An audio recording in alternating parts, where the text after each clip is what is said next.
Lights, camera, action. Hi, I'm Leathur Rokk. Welcome to my channel. And if you're watching me, you might not be watching the Academy Awards now, or maybe you've got one of those pre-shows on, or maybe you DVR'd it because you got a cable connection, so you can actually watch it later. Because I know that there's probably not a whole lot of people that are watching YouTube right now, but I thought this would be a fun time to go live. Plus, this reminds me of when I used to live in Hollywood and you had all these watch parties throughout town where people would get dressed up in the kind of formal wear that they might very well wear if they were going to go on the red carpet. And on the subject, Amira, hi, makeup with glitter, hey. On the subject of that, now, a lot of times when you're walking the red carpet, they ask you what you're wearing, and I'm not sure, but if I look at this box here, which is where I keep a lot of my sequin stuff, I might get an idea of who the designer is for the top because a lot of these are the same company. This says Day Trip. But other ones that are, I don't want to call them vaguely similar, but I'm going to look the other tag. Another tag said Nobo. Now, can you guys see the tag that's on this? Because if you can see the tag that's on this, you can tell what the designer is.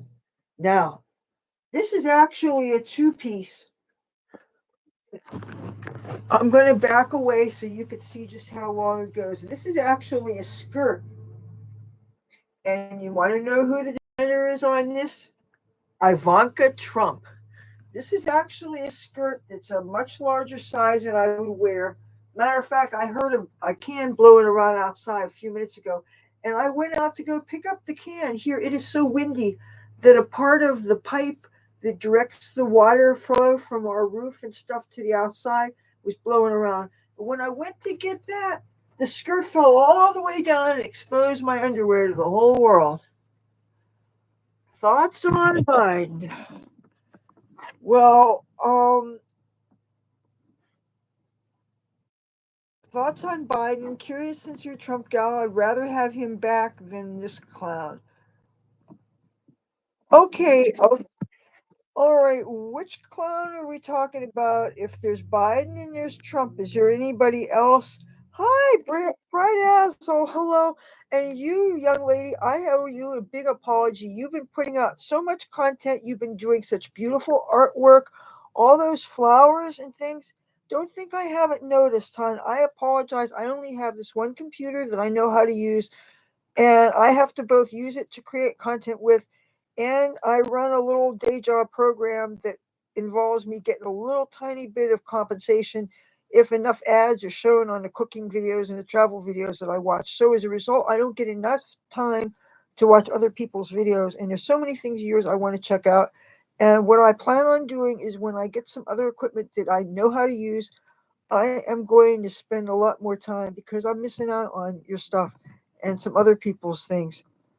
Um, and oh, Amir, I have not made your specific video yet, but however, I do have some masks today. Biden being the clown. Oh, okay, yeah, he scares me. Now, I did catch his State of the Union speech, and I will tell you, he definitely seemed like he was on something. He was much more energetic than we're known him for.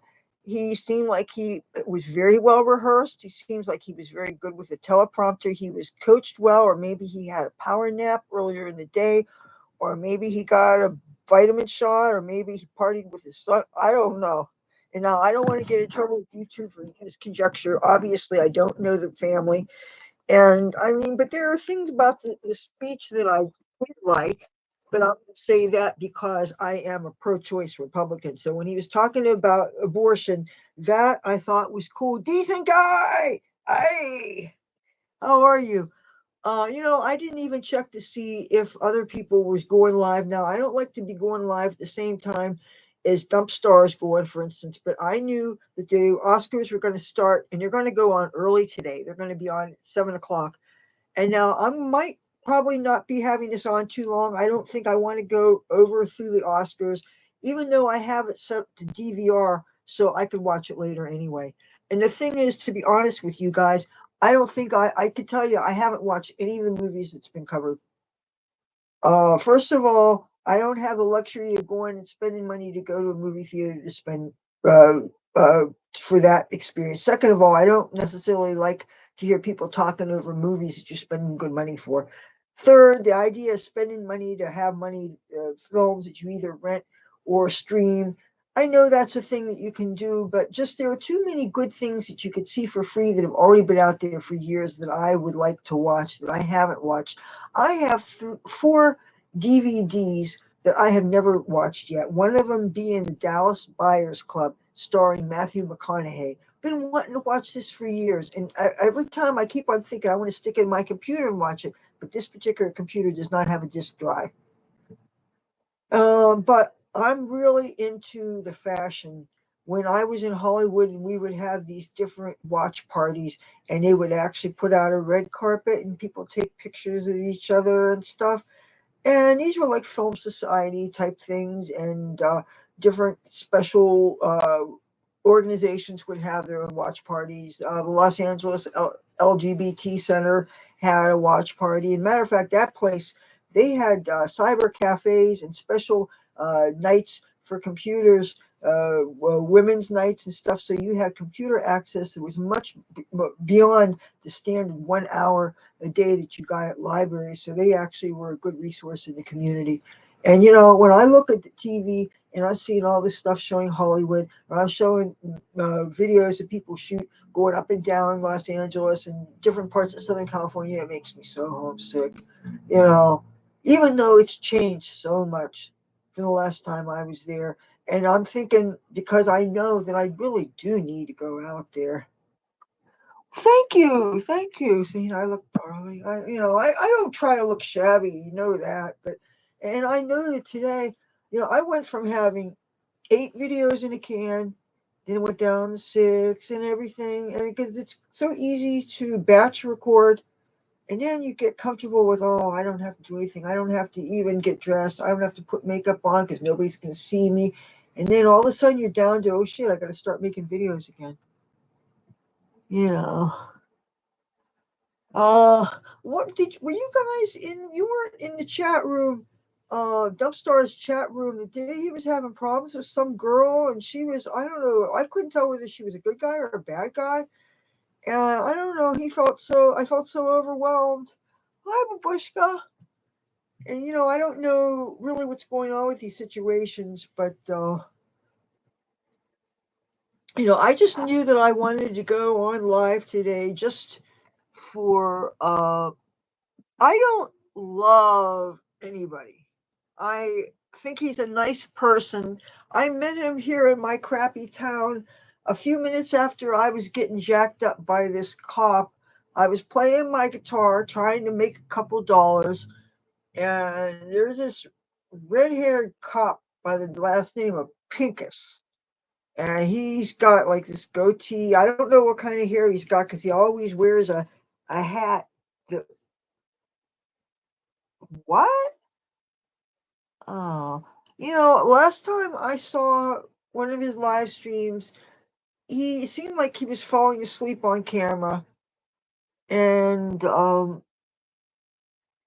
don't think that whether or not you greet somebody has anything to do with your rudeness. Sometimes you have a whole lot of people that you can't keep track of. Sometimes you're so far away from the screen you can't see.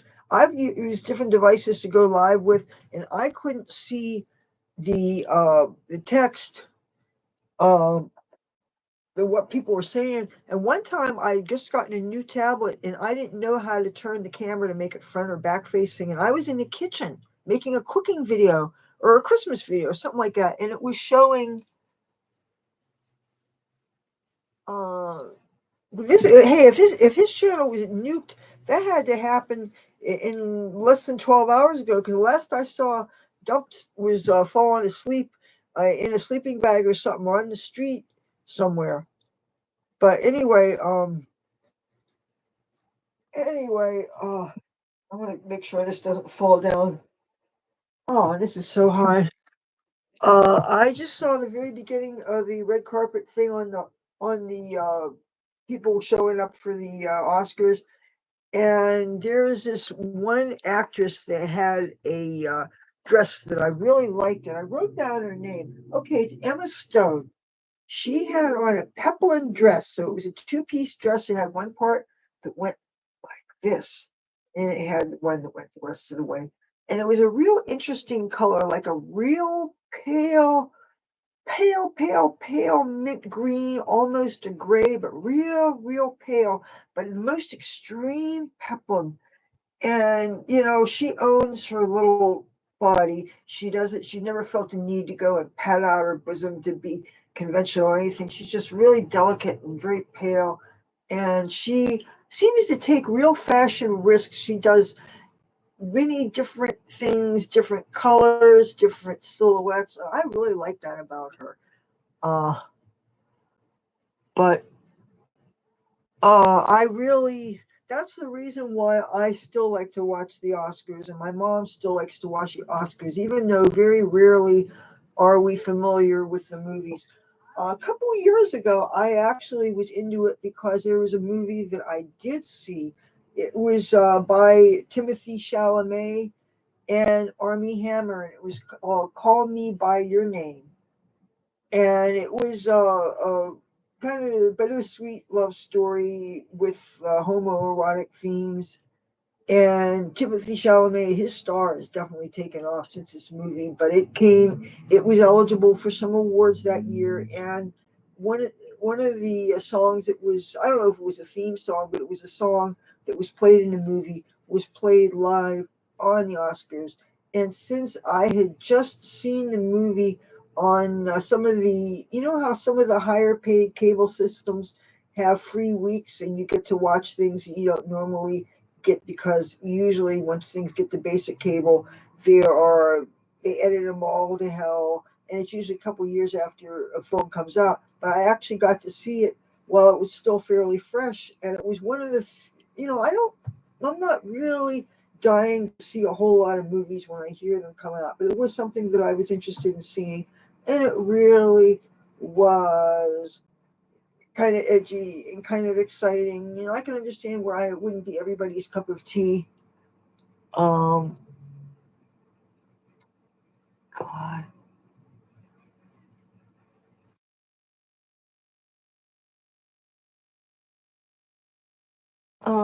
Anyway, while you guys are hipping each other to what's going on with a mutual friend, anyway, since I was going to be talking a little bit about the Oscars, but not mostly, because I can't talk about what I really don't know about this year, except for the fact that I have an obvious Hollywood connection. This banner is more than just a gift that a friend and viewer made for me one Christmas. This represents so much of my life. I lived in California, in Southern California, in Hollywood specifically, for quite a while, and I have a stack of film vouchers like this. I have 8 SAG-AFTRA vouchers. You only need 3 to join the union. If I wanted to, I could join the union as soon as I go back out there. I'm not gonna, not for this trip anyway, because I've got some things I really need to do. It's my storage crap. I gotta get that taken care of. So, well, I'll tell you something. Since I've been streaming, I have never once had anybody else be a moderator too. It's not that I won't ever sometime, but chandelier. Hi. It's so far things haven't gotten too hard for me to control. I can understand sometimes things get out of hand. Like there was one time I could have used backup when a bunch of gamers, I think they were coming off of a Twitch raid or something, and they were really amped up, and I was on a roll talking about God knows what. And they kind of ganged up on me, like making fun of me for whatever. But other than that, for the most part, I don't have too many issues, because now I know how to delete people from things. Like if any of the people that have been harassing me for my looks on some of my videos, if they were to come into here, I would just get rid of them. Thank you. This is, um, you know what? I'm dying to know this, what's on the tag. Let me find out. If I can. Oh, this says Express. Express. That's a reasonably priced clothing. So the top is from Express, okay, and the bottom is actually a skirt, much larger than my size. It keeps on falling down, but the skirt bottom is Ivanka Trump. And by putting these two together, and I'm going to back away so you see just how long the silhouette is. By putting these two together, I get something long. Now I'm going to show you what I actually wanted to wear. Oh, whoops! I almost knocked my TV off.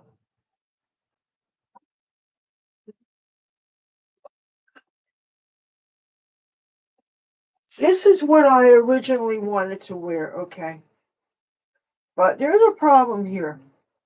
I am not a tall woman, and I don't know how tall this would be. I feel like this would be for a 6 foot tall person. And I don't want anything to get on my filthy, dirty floor that both my cats passed away on. And before they passed away, they got sick on the carpet and blah, blah, blah. And so I actually, if say I did a film and I got nominated for an Academy Awards, I do have clothes to wear on it. Now I'll probably have to be taken in because some of this stuff is oversized and I found it in a clothing pile. I just took it to save it for someday. I was doing this when I lived in Los Angeles too. I have stuff in my storage. See, I thought brought most of my clothes back here, but I'm going to have to go to Los Angeles, and I'm going to have to start bringing things back. And the thing is, for a while there, I was wanting to ship stuff back to there and have somebody put things in my storage, but they keep on. It's like every 7 months, my storage in Hollywood, right across from Capitol Records. If any of you guys know Southern California, they keep on raising the rent every 7 months. They keep on raising the rent. And my mother, she sounds like a lot like me on the phone. She was on the phone with them, impersonating me, trying to explain, look, I'm trying to come out there to deal with this. This is, you can't keep on raising this.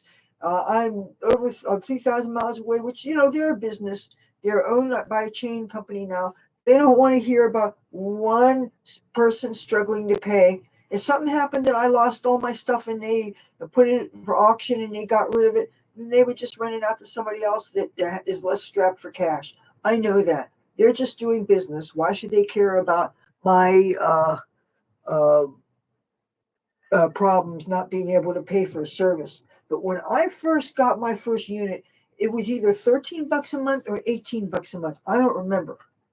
This is how long I had those units. And they're really great because it's walking distance of where I lived and where I worked and all the things that were important to me, all my utilities, like my post office, my tailor, my shoe guy was there. My BFF lived literally 4 blocks away. There were 4 dance establishments that I worked at that were around there. It was such a good location. Now I don't have the PO box anymore because that kept on going up every year. And the last time I had my PO box, it was $61 a year. I hate to think what it is now.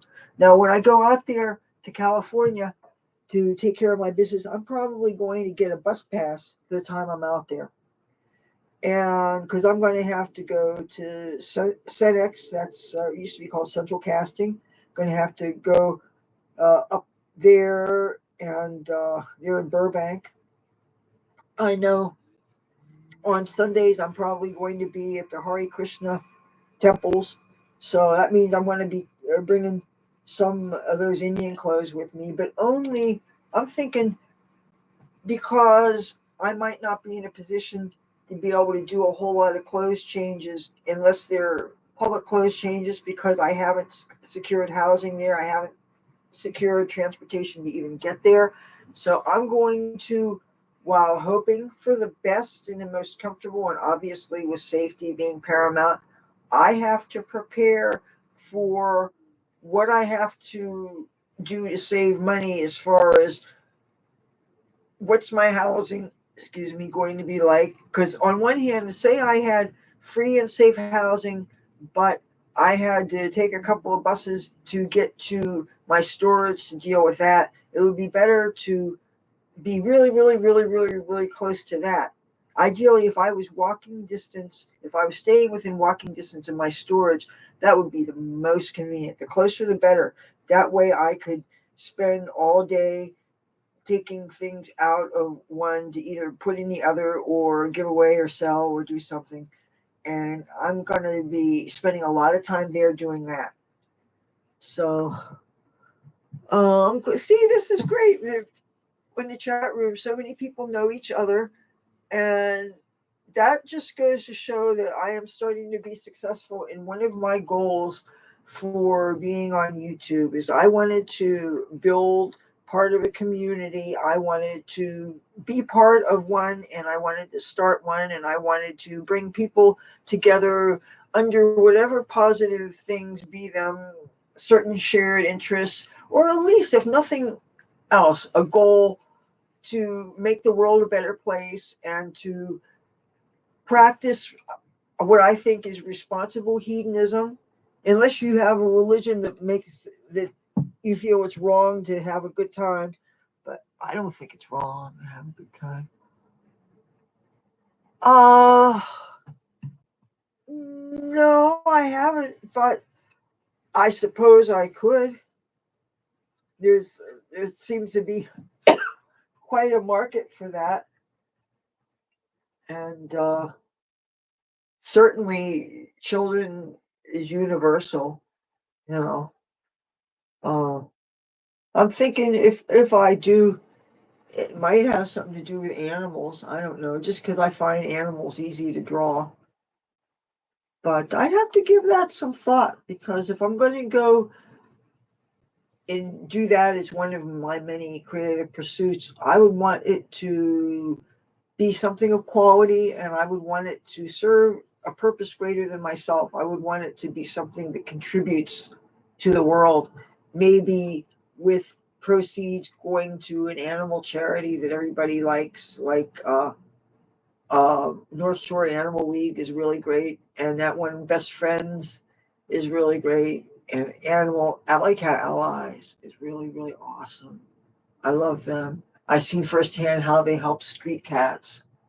See, I'm not hanging this up here, but this is so tall, and I think it would totally drag on this carpet.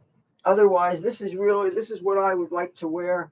And the thing is, if I was to have it altered, first of all, it's quite a large size. I'm not sure what the size is, but it's bigger than, and I would want it a little bit shorter too. You know, one thing that never made any sense to me was trains on dresses, even on wedding dresses. And I love beautiful wedding dresses. I love fashion. I love beautiful clothes. But if you're going to have something that's so long, it's going to drag on the floor. And even if you sweep and mop a floor, there are some floors are cleaner than others. And especially if these are dyed with dyes that you aren't supposed to hand wash or even say grab, say I got the rag some of this on the ground, so I grabbed just this and put it in soap and water and rinse it out and stuff. There are some dyes that they say are so fragile that they would start to fade if you did that, which I think is kind of ridiculous to have a dye that you can't even wash. I find that most things that say dry clean only, they are in fact hand washable, like silk, for instance. I wash everything by hand. I have washed one time. I was in Hollywood, and when I got exposed to scabies in the chicken line across from the Wilcox Avenue post office, I one of the things that you can do to treat your clothes is you can hot water wash them in the hottest water, close to boiling water. Well, I did that with my leather jacket. Okay, and because I wasn't going to throw out my leather just because it had the bug infestation. But you know what? I killed them, took care of the problem. Another thing they say you can do with scabies and clothes is you could put it in a bag and squeeze out all the air and suffocate it for like 2 weeks. And that's what I started to do with a knit skirt that my mother had given me from Christmas a couple years ago. But you know what? I was never, uh, and this was the kind of skirt that if I had a hot water wash it, it would have ended up being a doll skirt. It would have been because it was knit and it would have been something that even a child wouldn't be able to fit into. So I would have ruined it if I hot watered it. But I was never convinced that I really suffocated those bugs, and I ended up finally throwing it out because I just thought of having creepy crawlies crawl on my body. Oh no, it's very, very scary. Scabies are like they're kind of like crabs. There's some kind of a almost microscopic thing that can be caught sometimes by people who are homeless or who maybe they didn't get it themselves, but say somebody who had them slept in a park. This happened in San Francisco. There are some public parks that it's not recommended to sleep in because they're infested with scabies. Some parts of Golden Gate Park, and I slept in Golden Gate Park a couple of places because in San Francisco, most of the time when I lived there, I did not have, I was not living indoors. So, and I am so afraid of catching bugs and things. You got to even watch with some of the people that you're hugging how close your hair gets to them and stuff. But I think that people end up taking a lot of chances, and you just hope that you don't get exposed to something.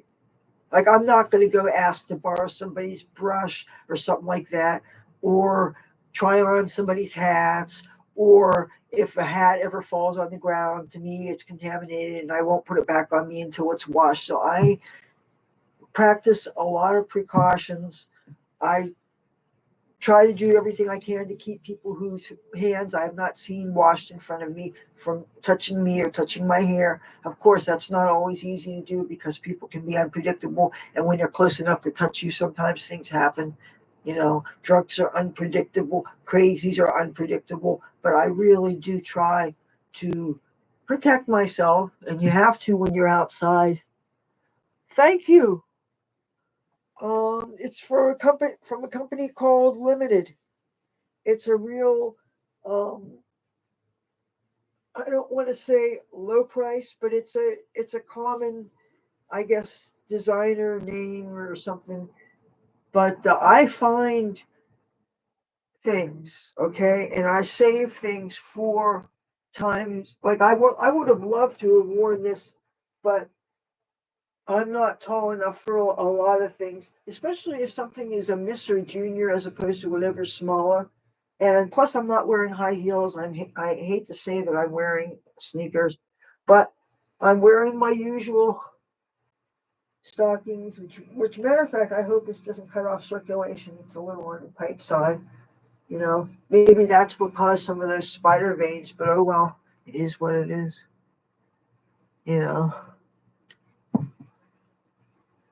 And as far as I'm concerned, spider veins are nature's tattoos. You don't need to actually go under the thing, but you get the marks anyway. And and I choose to look at them that way.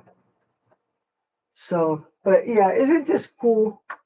This represents so much of my Hollywood life and just even the non-show business aspects of my living out there, walking up and down Hollywood Boulevard, literally posing in front of, in my early Hollywood days, posing in front of some uh, people's stars. And there's a lot of people that got stars now, didn't have stars then. Like, for instance, Britney Spears has a star. She didn't when I was out there, and I'm glad she does.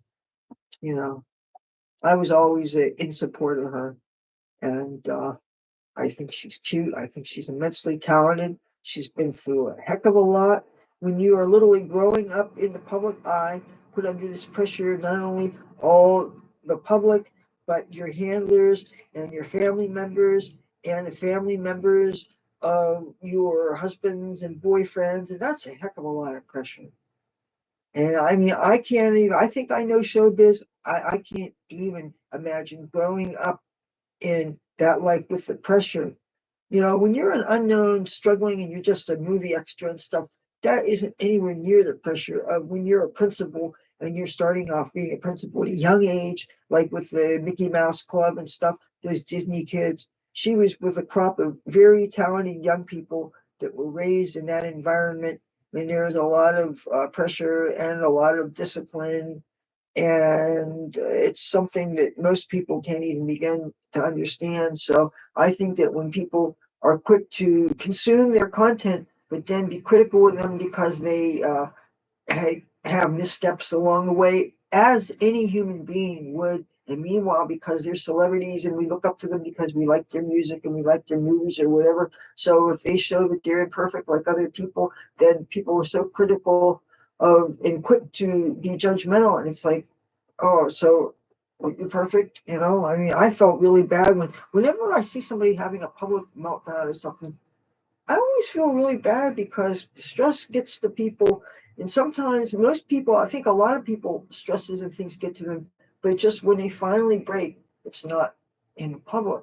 So when people who do it, have to do it in public, and they're people who you see as a household name, that affects people a lot because you see people so much on the screen or something that's almost like you know them.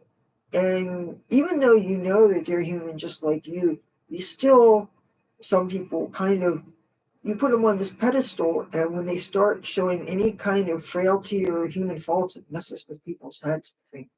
And I just wish that people would, uh, thank you. As I'm trying to see this. Melinda? Thank you, thank you, thank you. The skirt part is by Ivanka Trump, and the top part is from Limited.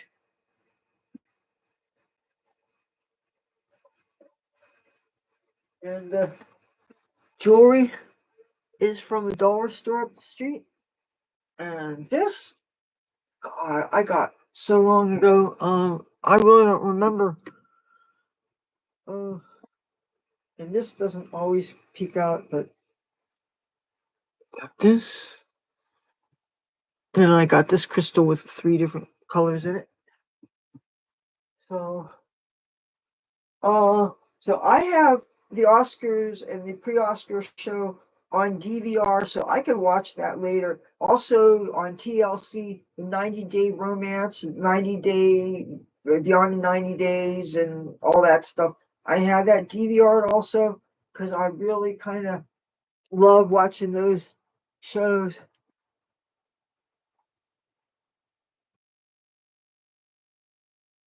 I really did want to wear this, but it would totally sweep my carpet, and my carpet is not a red carpet. It's a filthy, dirty carpet. It needs to be pulled up and burned.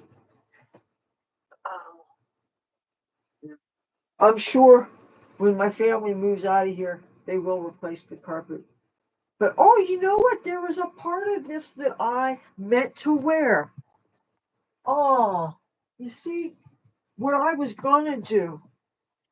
This is what I was gonna do to complete this. Do I like my sequins or what? I can't help it. Anything flashy, anything with sequins. The only thing is it's kind of bigger, so it's got more drape than I would like. But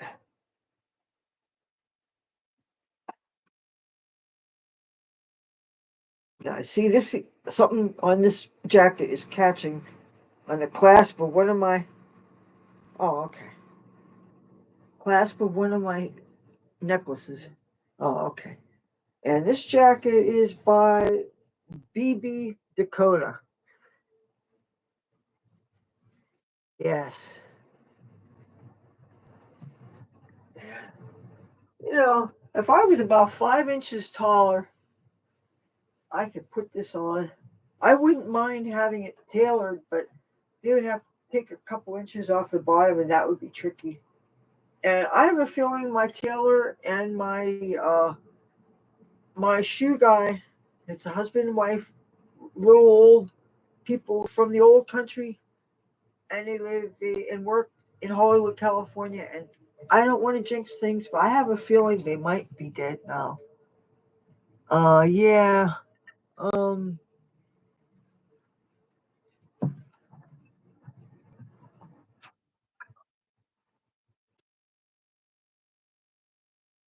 oh, these would look nice with that. That would look nice.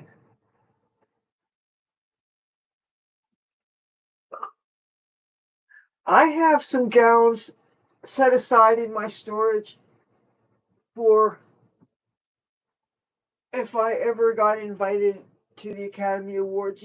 They hire people as placeholders. When somebody, say you have an assigned seat at the Oscars, you can be a presenter or you could be somebody that's nominated to win or something. So when you get up and leave, it doesn't look good when the camera's panning to see empty seats. So they have people that are wearing nice formal wear, but their job is as placeholders. And whenever some celebrity gets up to leave, go to the bathroom or whatever, they sit in their place. So it always looks like it's a full where it's being held, which I believe here they call it the Dolby uh, Ovation Room. Now I'm wondering if that's the same place that they also at one time called it the Kodak Theater, then they called it the Dolby Theater. If it's the same place on the corner of Hollywood and Highland, where that was, I remember when they were constructing that whole area, they were also building a subway system, a subway stop station on that corner. And at the time, I was living on Wilcox Avenue, and uh, and I was living in, God, compared to what the rents are now, it was really cheap rent, and I had a bunch of roommates, and I mean, it was not a bad neighborhood like this is, but it was still very interesting because you had lots of Spanish gangs, and you had like Sunday mornings, instead of waking up to a church thing, you woke up to some Spanish music, but it was radio, people blasting their radios. And I associate it with happy music because it was like there's a Spanish market near me that you can buy meat, you can buy vegetables, you can buy any kind of grocery stuff, and they play some really cool music on the radio. But it's all in Spanish, and I have no idea what it is. But it's nothing somber. It's all very upbeat, and it's a lot of that stuff that has the horn sections and the harmonies and the really beautiful voices and da, da, da, like waltz. Da, da, da, da. It's just really happy music.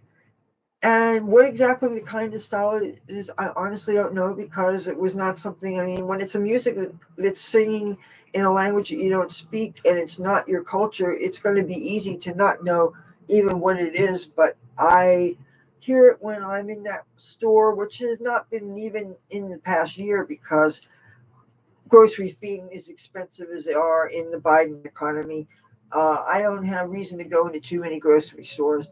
But when I would go in there, the music would be so catchy that I would find myself having to restrain myself from dancing. Um, what? Yes, but I have it on mute because I'm live streaming now. The mice. Oh, ooh, and they went through the foil.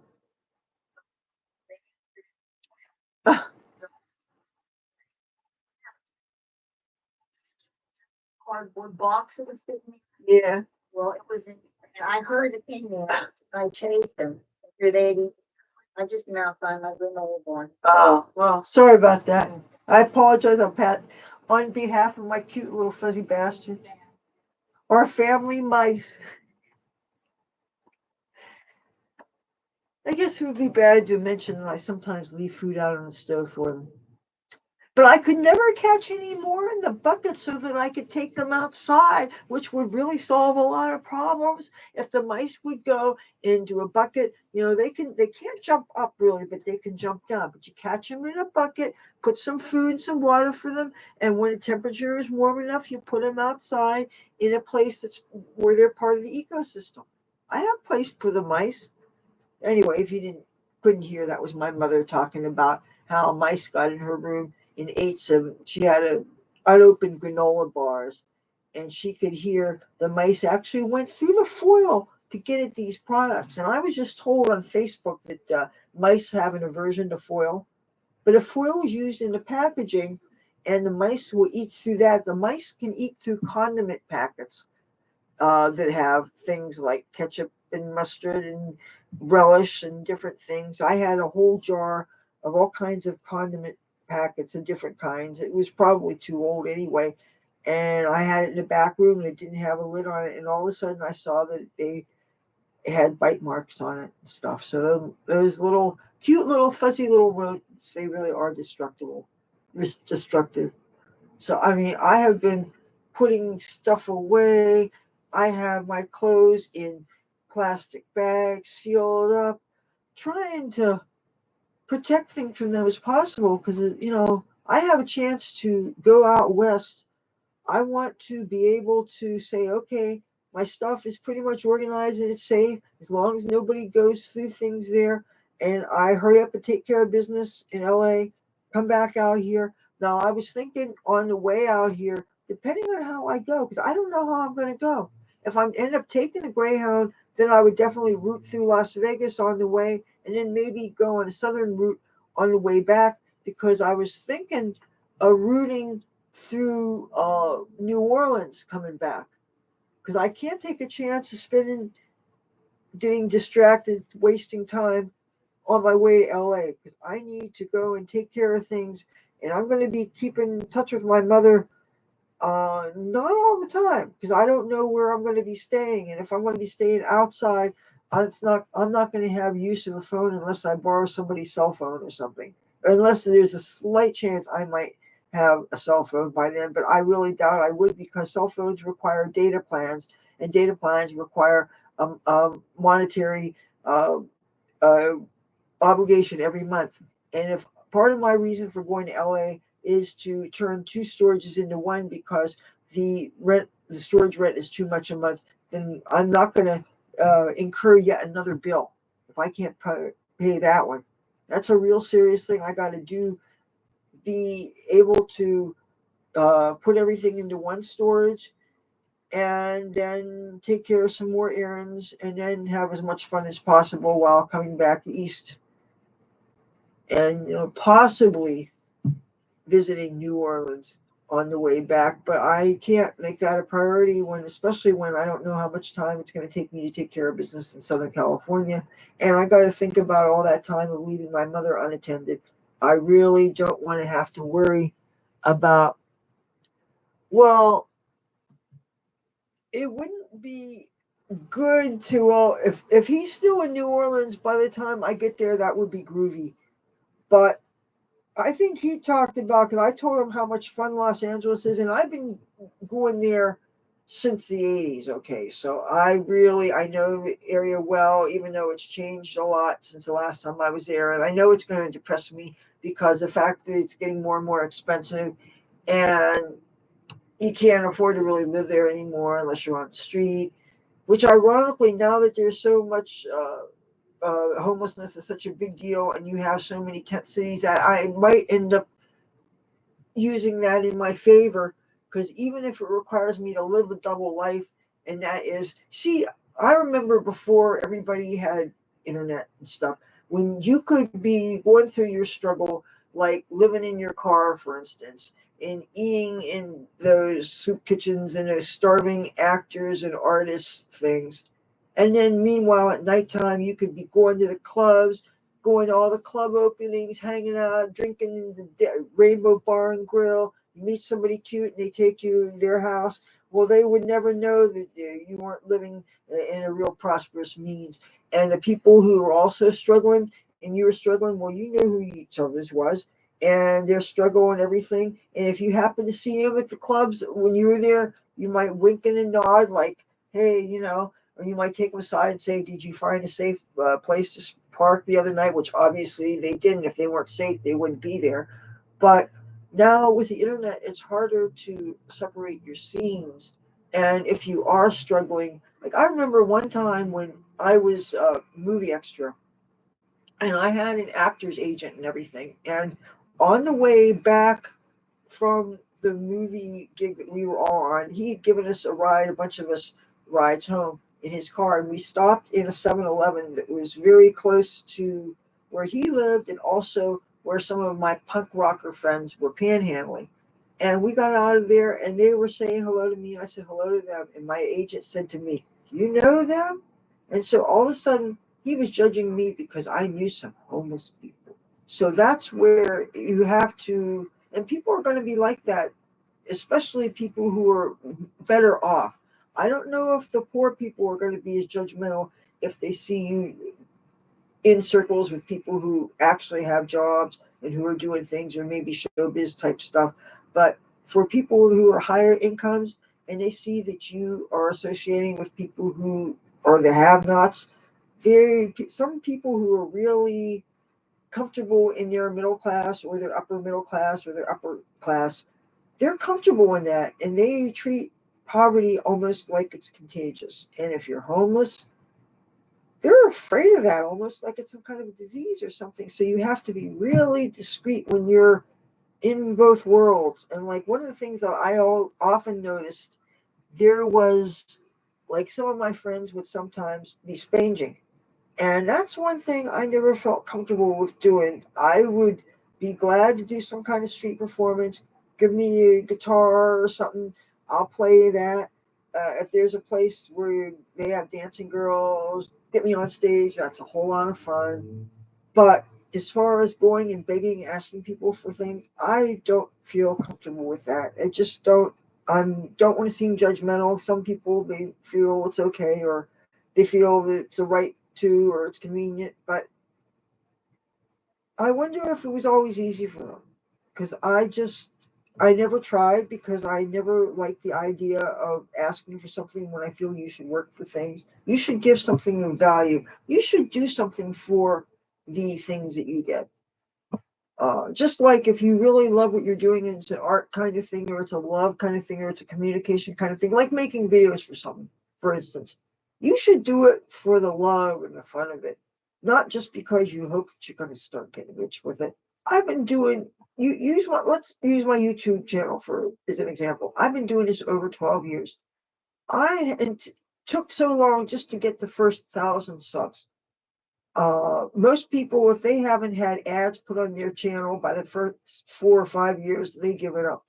I'm not making money on this. Every now and then, people send me donations and things, and when they do, it goes to good causes, such as, for instance, how I was able to pay for this uh, crappy iPad 4 that can't seem to figure out.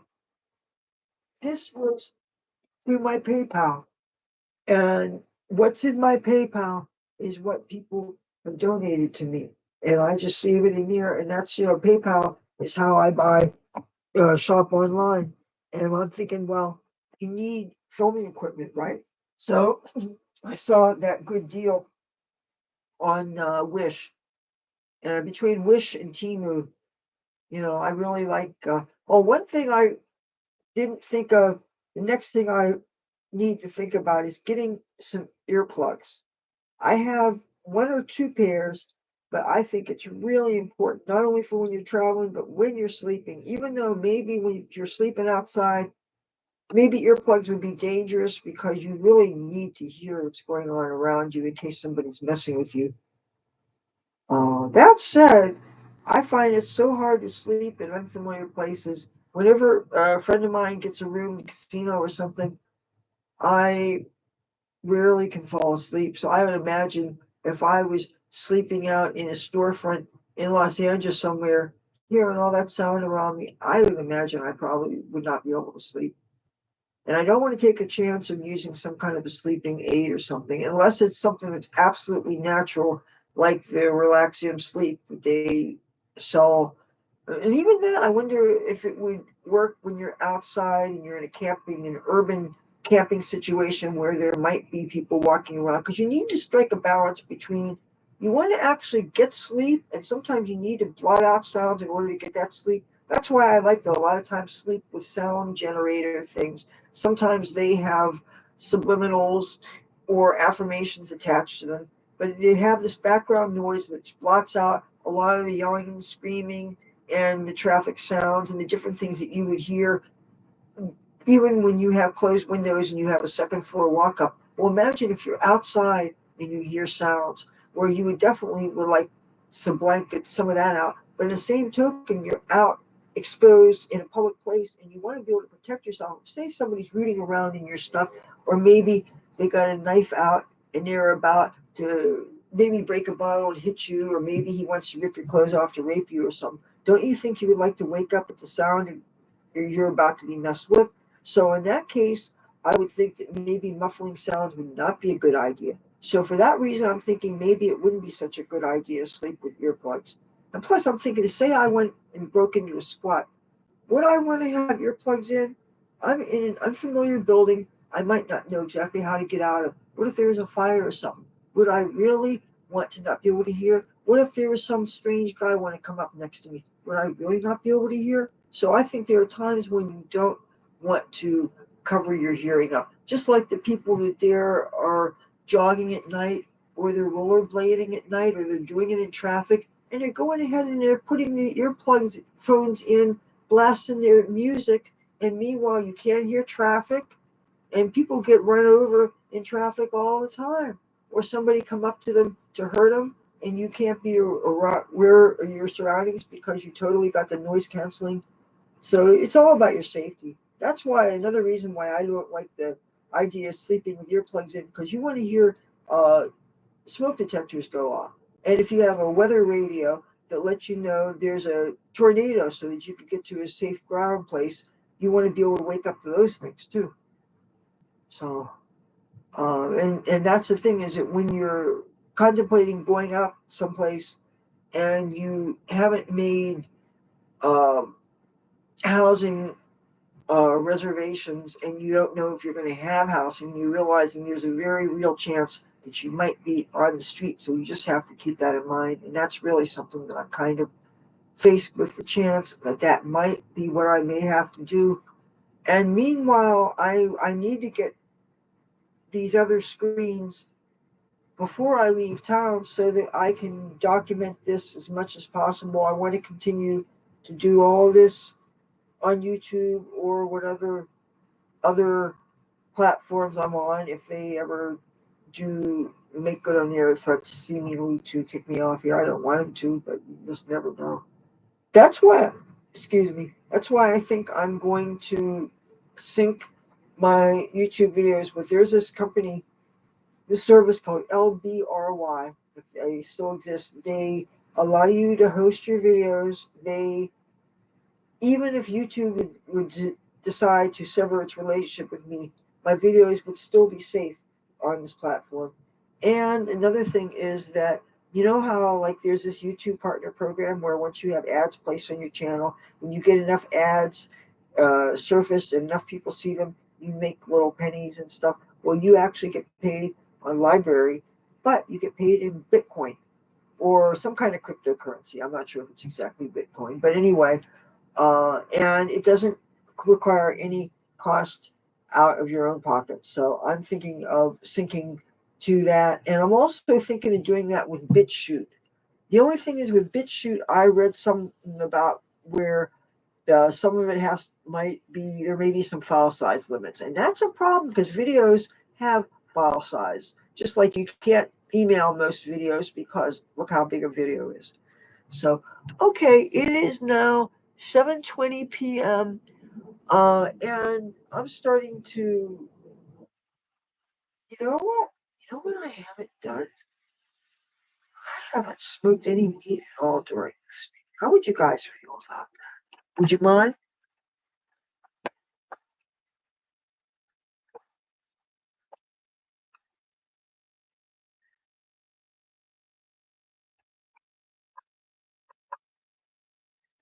I've been good.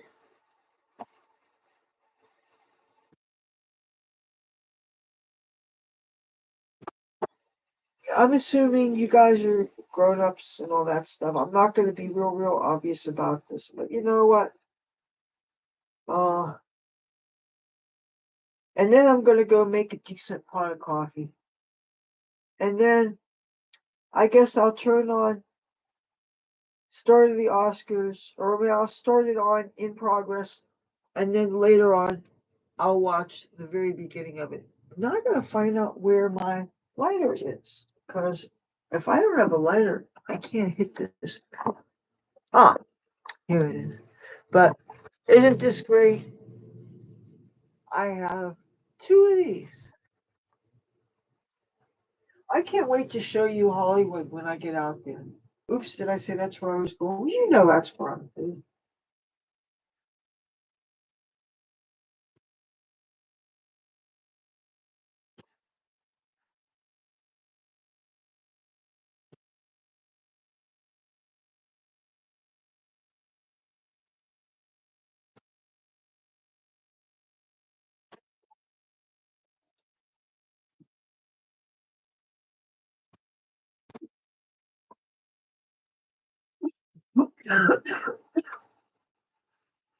It's very, very, very windy out. Like 45-mile-an-hour winds. Okay, you guys, I'm gonna sign off.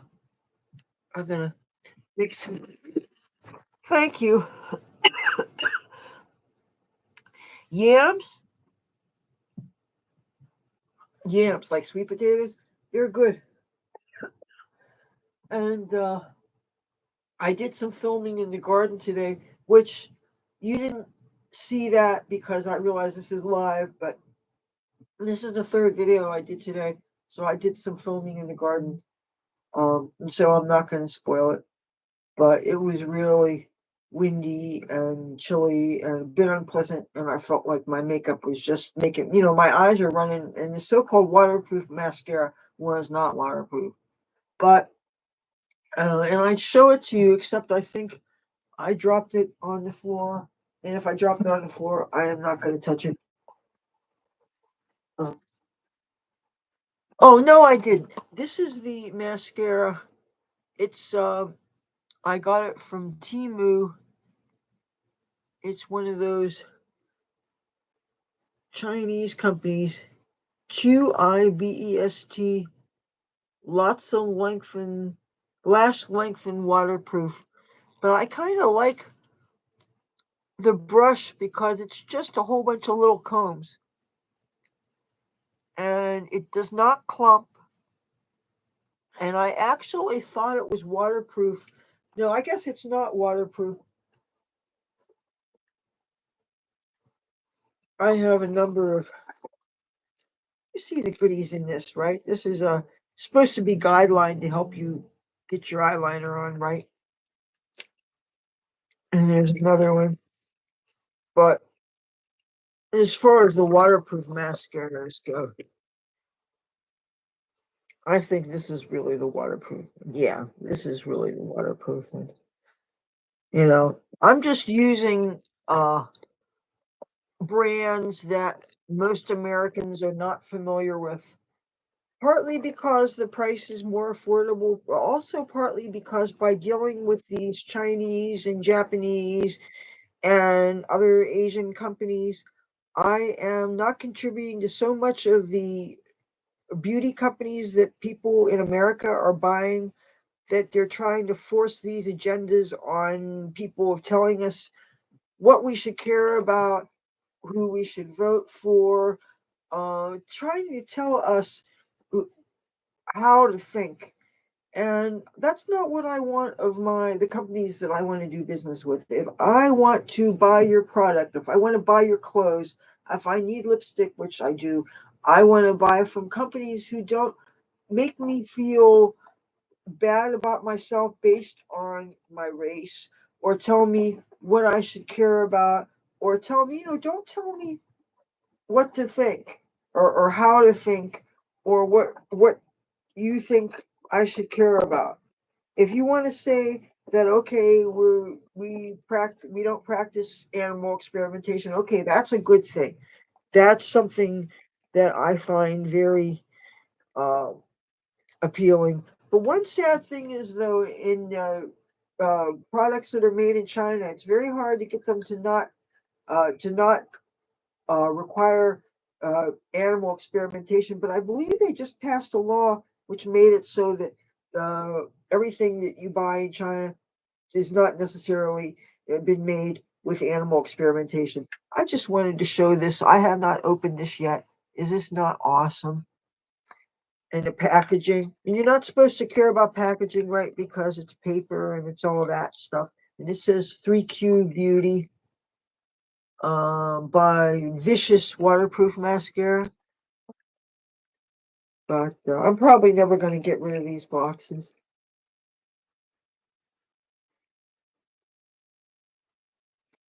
Look at this. And you can save brushes when the mascaras are done. They have so many uses. You can even say you have a dog or cat and they got food dried in their fur. And you don't want to bathe them, you don't want to get their whole head wet. You put your dumpster, hey, you get their fur a little bit wet, and then you take the brush from the mascara one, and you clean the food out of your dog or cat's fur. So, oh, speaking of dog or cats, I did video, um, a film dump today, and I did a video which I think is pretty important about dog and cat food, but I'm not going to spoil it. You watch my videos, you'll catch it when I post it. It's a funny thing about having a daily or almost daily expectation of product. You film some stuff in advance so you have stuff in the can, and then you occasionally do live things just so that you fulfill your obligation of, okay, I've given you of myself today. I made my obligation. I hope that now we're good for a while. Now maybe I can relax, watch a little TV, maybe drink some coffee, maybe smoke some weed, maybe talk to my mom, maybe do some hand laundry because well, laundry won't do itself. Maybe wash a couple dishes. But my mom, she's like sleeping all the time. Except for sometimes, I feel bad. I'm admiring some of the Oscar fashion. Sometimes, see, that's why I mostly watch the Academy Awards. I love looking at the gowns, looking at the evening gowns, and uh,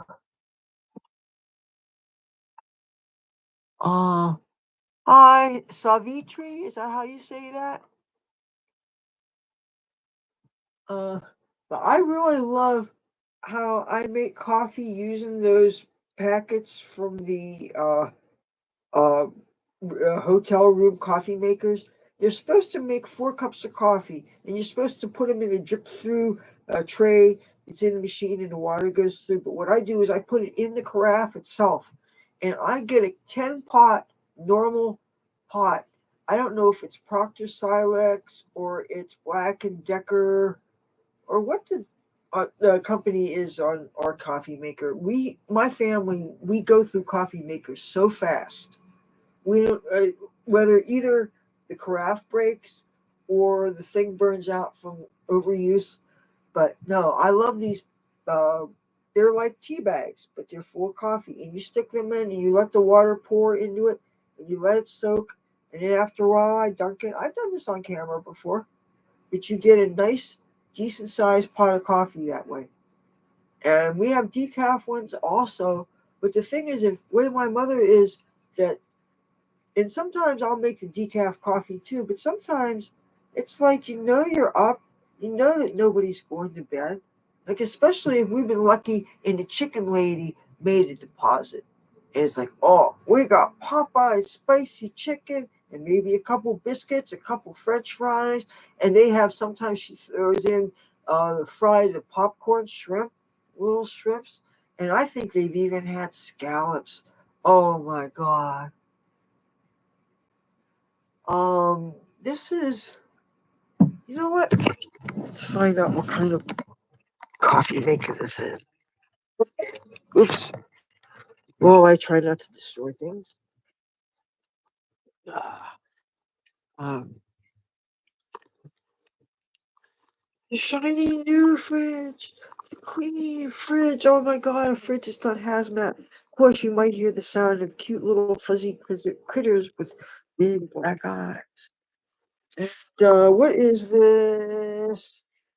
Um, I don't know what the, but this is the brand of the coffee I've been making. Royal Cup.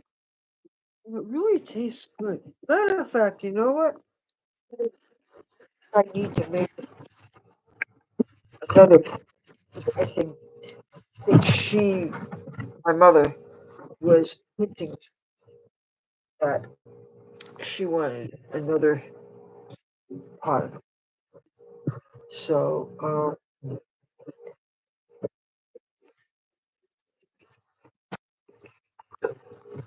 I'm trying to give you the best view possible.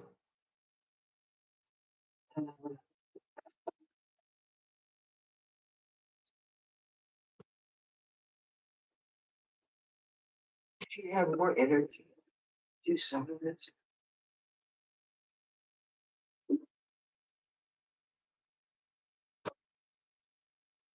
Here's some concentrated coffee already in here. So stretch it out with water.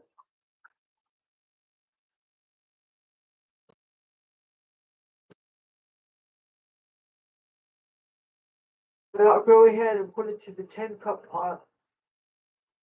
And then I'm going to put a fresh one of those coffee things in.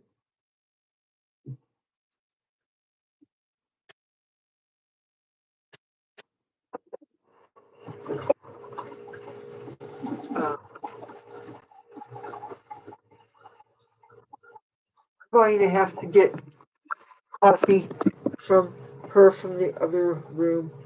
Hold that thought.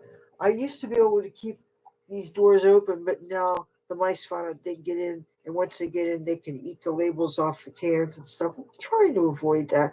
All the things that were on the shelves down near those wire shelves, they've been eating the labels off of things, and that's why when they start doing that, then I try to use that right away while you still use it. Because if they take the total label off, then you don't know what the heck it is. And I hate throwing out stuff otherwise. Hold on. I,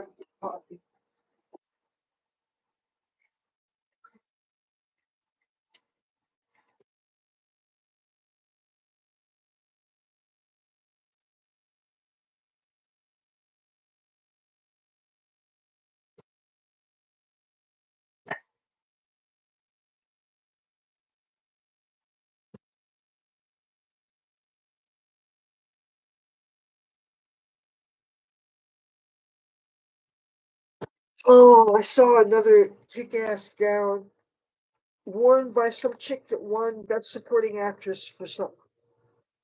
She was this fat black chick that was wearing a silver bodycon dress. They had a lot of feathers on it, and it was just, it hugged her curves. It was just, she looked cute in it, and I eat that stuff up, you know? See? You know what I mean? This, I don't know what you think this holds. Like, if I fold it into a triangle, it's about what it is. And I stick this in a company, it's called Royal Cup. They're not my sponsor or anything. But how I get these is the certain other person who I live with who is not here because he's uptown doing some, not uptown, I mean upstate doing something. But he gets these weeks in fancy hotel rooms. He brings home lots of coffee. That's one thing I'll give him. Because he knows if he knew how much I love coffee, he wouldn't do it, but my mother drinks coffee. So he brings home coffee and the sweetener and the sugar packet things that, come with that. Well, I saved the creamers for one of my neighbors. But I'm gonna take this personal, see what it looks like when you have this much. You know what? I'm gonna give this to my mother. Hold on.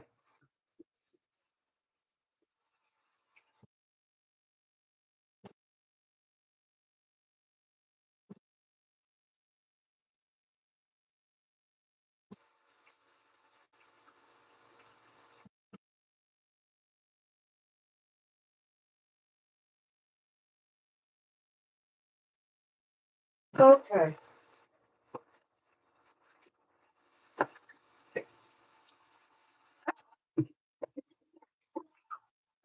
Now, you see how I just dumped the rest of what was in the coffee. I gave that to my mother. That was already strong enough to be a maybe not quite really, really great to be a great cup of coffee. But actually, and it's good to vary the amount of the caffeine in your beverages throughout the day anyway, so you don't end up drinking too much caffeine. Now, I'm going to let the water go down here. When it gets to the 10 cup pot thing, I'm going to put that in here. I can stick this in here now. I just like to see how dark. I like to wait to put it in there to see how dark it still gets before you put the fresh one in here, because you'd be surprised how much. Like, you know what? I would like to do an experiment. If you could smuggle used coffee grounds from Starbucks, I would love to get the second cup coffee from that. But they probably mix it with shit, so you can't do that. But I wonder though if they gave it to you used for your garden. I mean, assuming they wouldn't do something still to fuck it up, because I would love to uh, still get some because their coffee is good, but it's really strong. You ever noticed if you sweeten your coffee, if you get Starbucks coffee, you probably have to use a lot of sweeteners. I use a lot more sweeteners with their coffee than I use with coffee that I brew at home. But I mean, I'm not saying that that's the only company that makes a strong coffee. I have a friend that lives in Washington, D.C., and I've shown him his videos on my channel in my Washington, D.C. playlist. And his apartment building has a room that has a coffee maker, and it makes you can get free coffee there. And it's good coffee that you stick your cup in the thing and it makes it for you. And he actually, his cups are so big that it makes 2 cups technically. But the coffee is so strong, you need way more than the sweetener that you would make for most people's coffee. Oh, when I was showing the garden in the earlier video today, I was showing where our compost pile is. They have it chicken wired. And they're taking a lot of the apartments around here and they're fixing them up real nice and they're renting them out as Airbnbs. But they have to have, apparently, you have to have a real strict license for that here in the city, and they get inspected and they literally take places, buildings that were falling apart in real ghetto areas, and just pulling them apart down to the studs and the foundations or whatever, and making nice looking places that deceptively look nice, and they've got painting and stuff to suggest this is a resort town and by the beach. And yet, I can only imagine what the people feel like who rent these things out. They live from out of town and they come here and they rent out these places because, oh, this is close to the beach. But guess what? You may be close to the beach, but you're still on a corner of crack and heroin, and you're still might be hearing gunshots, and you still might step over a body of somebody on some real strong substance that might need Narcan to revive them. I never forget the day I went to my front the entrance of my front door, and I found somebody had left a pile of fentanyl test strips. That is saying something to be in a neighborhood that is so known for having junkies, having people go there to buy, having people that are selling property to buy, things going on there so that they provide services to at least keep people safe. I keep Narcan here just in case something happens. Well, last week, somebody was laying down on the corner across the street, laying down. You couldn't tell if they were dead, what.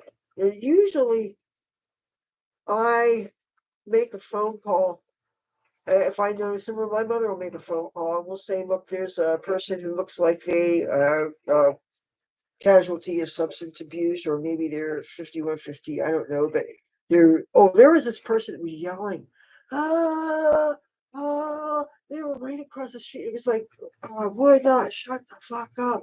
And it was like, it was getting on my nerves because I know I could turn the TV up. I know I could turn radio up or whatever. But what if that was not an option? What if something happened that we didn't pay the electricity, or there was a power failure and you were stuck with listening to the bullshit going on outside? That's happened too. Not so much to not paying bills so much, even though I think that may have happened one time. But and I wasn't the fault of that one. But when the power failure happens and you can't call about it because your phone's a landline, and the other one, he has a cell phone, but a lot of times he's out doing things with his friends, which I can understand. If I had chances to escape like the church noise and shit, you know. See, this is one night you're not going to hear any crazy stuff like that because I'm pretty sure they haven't sublet anything downstairs tonight. But it's interesting. And then, of course, it's slamming to that door, and it's right underneath my bed, and it's really annoying.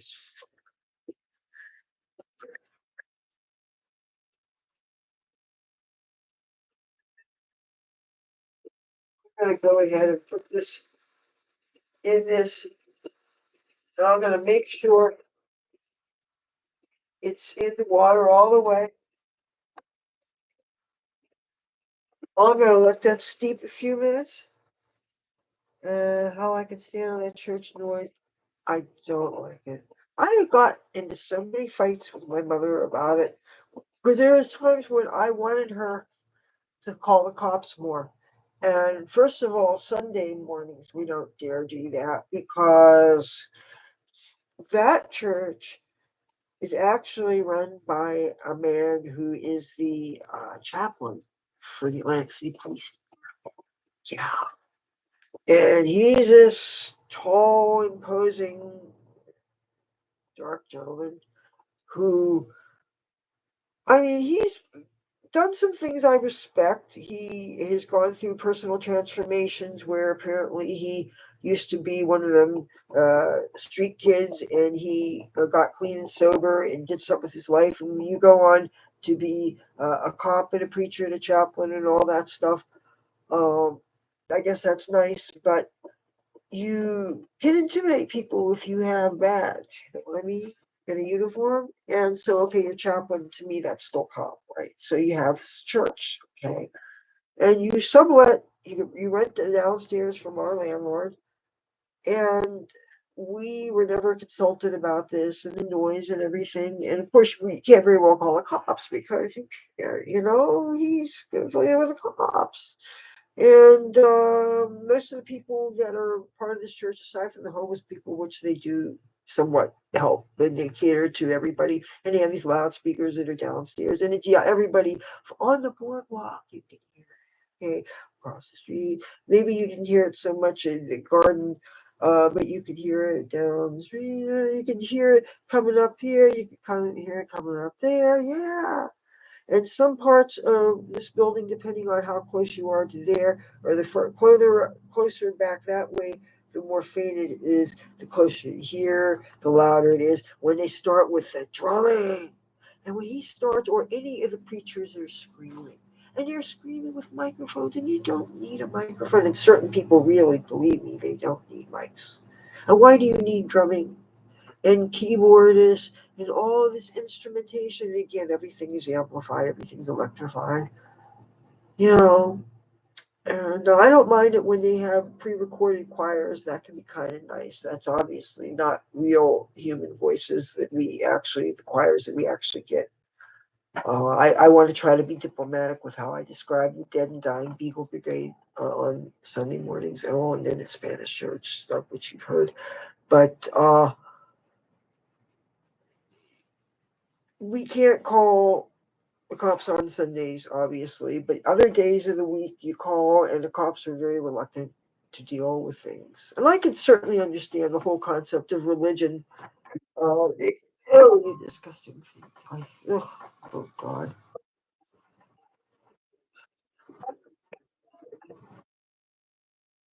Right. Yes.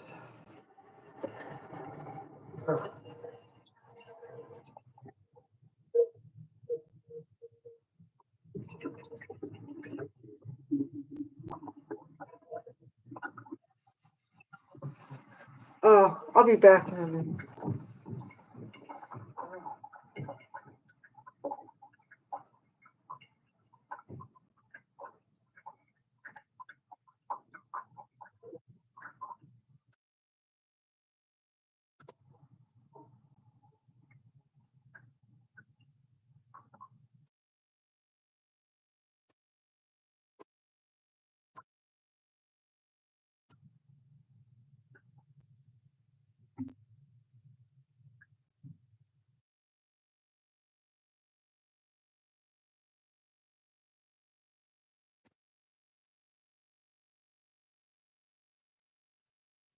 Okay, well, I'm not going to bore you with the making of the coffee, but making sure that, oh yeah, the water did go down. I'm going to take this back into my room and try not to knock anything over. Oops. Oops. Okay, that was a miniature cardboard box. Yeah, no, I believe me, don't like it. And now let's see. In addition to Sunday morning, it's Tuesday nights.